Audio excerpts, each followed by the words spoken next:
ओम नमः शिवाय दोस्तों। भगवान भोलेनाथ आप सबकी मनोकामनाएं पूर्ण करें और आप जीवन में खूब सारी तरक्की करें। इसी के साथ आज का जो वीडियो है वो मैं शुरू कर रही हूँ। दोस्तों आज के वीडियो में मैं बात करने वाली हूँ साल 2023 में दिसंबर महीने में जो पहला प्रदोष व्रत है वो कब पड़ रहा है, किस दिन पड़ रहा है, महत्व जो है वो क्या रहने वाला है, पूजा विधि क्या रहने वाली है। आज के वीडियो में बहुत ही डिटेल से बात जो है वो करने वाली हूँ। दिसंबर महीने में साल 2023 में प्रदोष व्रत 10 दिसंबर को किया जाएगा और प्रदोष व्रत का जो प्रारंभ है वो कब से हो रहा है तो 10 दिसंबर को सुबह 7:13 पे इसका प्रारंभ हो रहा है और 11 दिसंबर को 7:10 पर इसका जो समाप्ति है वो हो रहा है।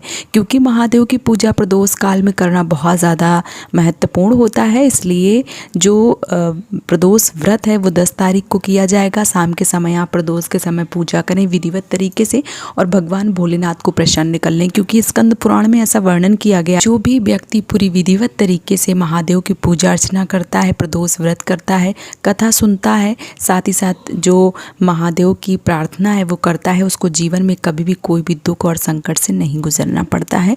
इसलिए प्रदोष व्रत जो है वो हर एक प्राणी को करना चाहिए।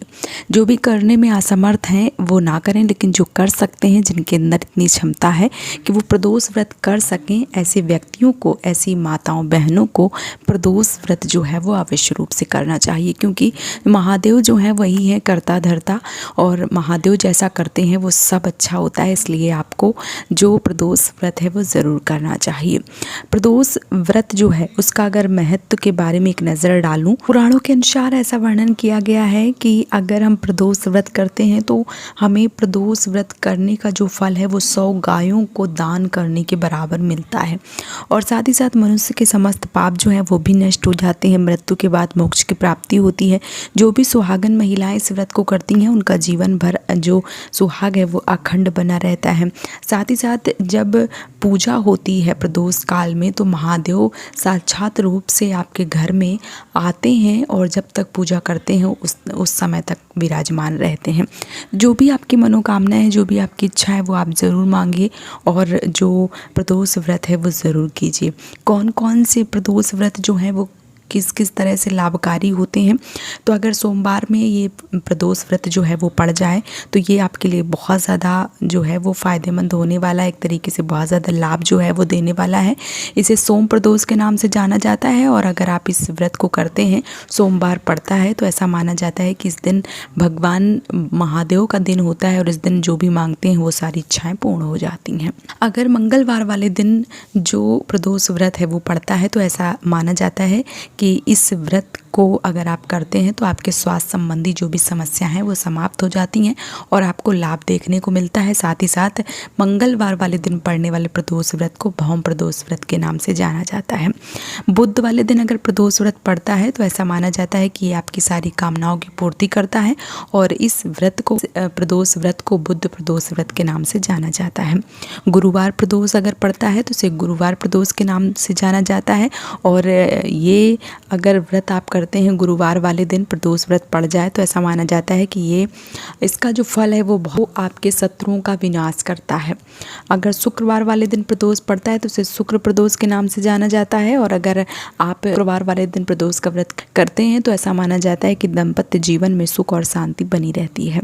अगर शनिवार वाले दिन व्रत करते हैं, शनिवार प्रदोष व्रत पड़ जाता है तो ऐसा माना जाता है कि आपके संतान के लिए जीवन में सब कुछ अच्छा होता है और संतान प्राप्ति के अगर योग नहीं हो रहे होते हैं तो ये संतान प्राप्ति के योग बन जाते हैं। इसलिए आपको शनिवार वाले दिन अगर प्रदोष पड़ता है तो ज़रूर करना चाहिए। अगर रविवार वाले दिन प्रदोष पड़ता है तो इसे रवि प्रदोष व्रत के नाम से जाना जाता है और इस दिन व्रत करने से आयु में वृद्धि होती है। साथ ही साथ आपके जीवन में सारी कामनाएं जो हैं वो पूर्ण हो जाती हैं। इस प्रकार से प्रदोष व्रत का जो महत्व है वो बताया गया है। अगर मैं पूजन विधि की बात करूँ तो त्रयोदशी के दिन ब्रह्म मुहूर्त में उठकर नित्य कर्म करके स्वच्छ होकर स्नान करके अच्छे वस्त्र धारण करना चाहिए, साफ़ सुथरे। फिर भगवान शिव का पूजन करना चाहिए, निराहार व्रत करना चाहिए, व्रत का संकल्प लेना चाहिए और इस दिन मन ही मन में ओम नमः शिवाय मंत्र का जाप करना चाहिए। सायंकाल के समय प्रदोष काल में भगवान भोलेनाथ की पूरी विधिवत पूजा करनी चाहिए और ईशान कोण के किसी एकांत जगह पे आपको गंगा जल का छिड़काव करके वहीं पे ही आपको पूजा जो है वो बैठकर करनी चाहिए। और साथ ही साथ दीप, नैवेद्य, पुष्प, शिव पार्वती की विधिवत पूजा अर्चना करने के बाद कथा सुननी चाहिए और घी का दिया जो है वो ज़रूर जलाना चाहिए। ऐसा करने से आपकी सारी कामनाएं जो है वो पूर्ण हो जाती हैं। अगर मैं बात करूं कि प्रदोष व्रत में क्या खाया जाता है, तो वैसे ये व्रत जो है वो निराजली किया जाता है। अगर नहीं रहा जा रहा है तो आप इसमें फलाहार कर सकते हैं। साथ ही साथ ध्यान रखें, प्रदोष व्रत वाले दिन आपको लाल मिर्च, अन्न, चावल और सादा नमक जो है वो नहीं खाना चाहिए। इस समय आपको सिर्फ अगर नहीं रह पा रहे हैं तो फलाहार ही कर सकते हैं। आपके शरीर के हिसाब से देख लीजिए आपका शरीर जो है वो किस प्रकार से रह सकता है।